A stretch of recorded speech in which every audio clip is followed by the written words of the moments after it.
नमस्कार दोस्तों, एक नई लर्निंग के साथ हाजिर हूँ और आज की इस स्टॉक लर्निंग में एक ऐसी ब्रांड को लेकर चर्चा करूंगा जिसका नाम ही पता चलता है इंटरनेशनल। ये इंटरनेशनल नाम से इनका ब्रांड चलता है। इंटरनेशनल ट्रेवल हाउस कंपनी का नाम है और नाम से पता चलता है कि टूर ट्रेवल्स में इनका कारोबार है, जहाँ पे चाहे वो कार रेंटल की सर्विस ले लीजिए, बिजनेस ट्रेवल्स हों या फिर कह सकते हैं कि चाहे एमआईसीज़ की बात किया जाए फिर या फिर लिसंस हॉलीडेज़ की बात किया जाए, इनमें इनका स्पेशलाइज्ड सर्विसेज की बात कंपनी कहती है।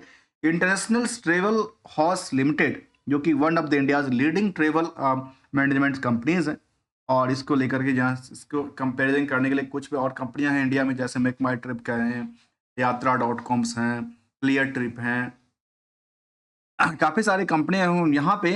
यदि देखा जाए तो कहती है जो 1981 में ये कंपनी के बाद जो कहती है कि the first publicly listed Indian travel company, जो पहली ट्रेवल कंपनी के तौर पे कहा कहती कंपनी जेकरा 17 सिटी में इनका कारोबार है और इसमें जो ट्रेवल एजेंसी में देखा जाए तो ये काम और हमने देखा था कंपनी जिसका नाम था अभी रिसेंटली हमने स्टडी किया था उसका पीयर्स को हम कंपेयर करने की कोशिश करेंगे। अब इसको लेकर के क्या ऐसा आंकड़ा निकल के आती है, बीएससी लिस्टेड कंपनी है। इसमें आज देखा गया कि 8-9% के आसपास लगा गिरावट दर्ज करती दिखी। आखिर क्या हुआ मार्केट सेंटीमेंट को लेकर के, क्या इसका रिजल्ट का प्रोस्पेक्टिव डेटा कैसा था, कैसा रहा है, उनको भी हम जानने की कोशिश करेंगे। देखिए, सबसे पहली नजर जाती है कंपनी का बिजनेस मॉडल के लेवल पे। तो बिजनेस मॉडल जो कंपनी कर रही है उससे कितना पैसे कमा के सेव कर रही है, उसमें भी कमाई वाली जो प्रॉफिट का पार्ट है उसमें भी जो अदर सोर्स ऑफ इनकम है वो कितना है और खुद के जो कारोबार है उससे क्या पैसे क्रिएट कर पाते हैं। यदि प्राइस टू बुक वैल्यू देखा है तो 332% का है। इंटरेस्टिक वैल्यू 407 रुपये का है जो कि बुक वैल्यू से काफ़ी स्ट्रॉन्ग की बातें कहती है। हायर टू हायर प्राइस 781 तक गया था, लोअर के लिए 494 के आसपास की बात कहती है। ये तो एक टाइम में बढ़ती बढ़ती रहती है, उसका कोई हिसाब किताब नहीं रखते। इंडस्ट्रियल की पीई के मुताबिक आप देखेंगे तो अभी ये इसके मुताबिक अंडर वेटेज की बात कहती है और करीब अर्निंग पर शेयर में 32 रुपये से ज़्यादा कंपनी कमाती है। जहाँ पे नंबर ऑफ शेयर 80 लाख के आसपास के नंबर ऑफ शेयर, जिसकी वजह से मार्केट कैप 508 करोड़ क्रिएट करती है। कंपनी में प्रमोटर का जो कंट्रोल है काफ़ी अच्छी है, 61% की कंट्रोल है। आरओई आरओसी की आंकड़ा को देखा जाए तो 16 से लेकर के 23% तक रिटर्न क्रिएट करती है। वहीं पे जो ओवरऑल कंपनी अपने नेट इनकम मार्जिन को देखा है तो 11% के आसपास और आउटस्टैंडिंग पार्ट भी इनका 273% आंकड़ा साझा कर रही है, जहाँ पे डेट टू इक्विटी बिल्कुल नहीं के मुताबिक है। डिविडेंड पेइंग कंपनी रही है। तो चलिए कुछ पहलू की तरफ जानने की कोशिश करते हैं। जो बीएससी लिस्टेड कंपनी है कहती है कि पास बैंक्वेट्स के ऑफ द और इस तरह की चीज़ें जो उनके वेबसाइट्स पे देखने को मिलता है अलग अलग प्रेजेंस को लेकर, ये कंपनी कहती है हमारे प्रेजेंस जो है, कहते हैं इंडिया नेटवर्क में इनके पास आगरा से लेकर के चाहे अमृतसर हो, चंडीगढ़ हो, न्यू दिल्ली हो, हैदराबाद हो, कोलकाता हो, नवी मुंबई हो, भुवनेश्वर, बड़ोदराज, पूना, नोएडाज, मुंबई, जयपुर, गुड़गांव, चेन्नई और बेंगलुरु, अहमदाबाद जैसे सिटी में इनकी प्रेजेंस की बात कहती है। और ग्लोबल स्टार की प्रेजेंस की बात किया जाए, ग्लोबल स्टार ट्रेवल मैनेजमेंट की प्रेजेंस के अलावा और भी कहीं कहीं इनके पास एक की बात अलग अलग, चाहे वो सी आई हो, एफ आई सी सी आई हो, आई है, एक्स्ट्रा हो और इस तरह की चीज़ों में इनका शामिल करती दिख रही है। इसके अलावा दिल्ली बेस्ड रजिस्टर्ड ऑफिस में दिल्ली बेस्ड ट्रेवल हाउस में बनी हुई कंपनी है। तो चलिए थोड़ा समझने की कोशिश करते हैं इस कंपनी के और क्या आंकड़ा देती है। देखिए, जो कंपनी की आप इनकी फाइनेंशियल पोजीशन के मुताबिक देखते हैं तो लास्ट यदि हम ईयर एंड ईयर बेसिस की पहले देखें तो लास्ट 12 महीने के डेटाबेस में ये सामने आती है कि कंपनी 234 करोड़ की टर्नओवर होती है, जबकि इससे पहले इस तरह के टर्नओवर कब हुआ था, या तो इससे पहले इस तरह के टर्नओवर नहीं हुआ था। इसको पिकअप द पीरियड कह सकते हैं। ऑपरेटिंग प्रॉफिट मार्जिन काफ़ी कम दर्ज करती है पिछले पीरियड के मुकाबले, लेकिन कई बार सस्टेन करने की बात भी कहती है। इंटरेस्ट जो है बहुत ज़्यादा नहीं पे करती है, जबकि दर्स ऑफ इनकम इनके पास 4-5 करोड़ के आसपास साल दर साल निकल जाती है, ऐसा देखने को मिला है। क्वार्टरली डेटाबेस में देखा गया कि इनका जो लास्ट दिसंबर का रिजल्ट था 58 करोड़ की टर्नओवर क्रिएट करती है और इस 58 करोड़ के टर्नओवर में इनके पास जो ऑपरेटिंग प्रॉफिट था उसमें करीब 400 बेसिस पॉइंट से ज़्यादा की गिरावट हो जाती है। इंटरेस्ट बहुत ज़्यादा नहीं है, अदर्स ऑफ इनकम बहुत ज़्यादा नहीं है, लेकिन तब भी कम बिल्कुल एडजस्टेबल है। यदि कोई कर्ज कंपनी ने ले भी रखा है तो नेट इनकम में करीब 5 करोड़ से ज़्यादा की पीरियड ऑन पीरियड बेसिस पे ग्रोथ भी मिला है, और ये कह सकते हैं कंपनी की ग्रोथ रेट है वो करीब-करीब 11% के आस-पास यदि दे तो मैं इसको 10% ऑन एवरेज मान लिया जाए, इनकी खुद की रिवेन्यू सोर्स से। शायद काफ़ी बेटर हो सके, क्योंकि अदर सोर्स ऑफ इनकम भी इनके पास अच्छा खासा दर्ज कर। रिस्क फैक्टर को जानने की कोशिश किया जाए तो ये कहती है जो कंपनी में 104 दिन की रिस्क फैक्टर है, और ये काफ़ी ज़्यादा बड़ी है। ये काफ़ी ज़्यादा बड़ी दिखती है, क्योंकि शायद टूर ट्रेवल्स वाले में इस तरह के जो परसेंटेज है उसके मुताबिक मार्केट में उतनी लंबी पीरियड तक पैसा अटका रहना काफ़ी चिंता की बात भी हो जाती है। इसमें होता क्या है, जो कई बार कुछ चीज़ें दूसरे के हैंड में चली जाती है इस सेक्टर को लेकर के। बैलेंस शीट के मुताबिक देखेंगे तो कंपनी में कोई कर्ज नहीं है, 1 करोड़ का कर्ज है, जितना भी फंड इनके इन्होंने लिया था, वो सारे के सारे फंड का यूज़ कहाँ किया? एक सवाल ये भी आता है। सब इस फंड का यूटिलाइज़ेशन की बात करें तो कंपनी ने अपने पास लैंड्स, बिल्डिंग्स और इसको लेकर के बहुत ज़्यादा ज़िक्र तो नहीं किया है।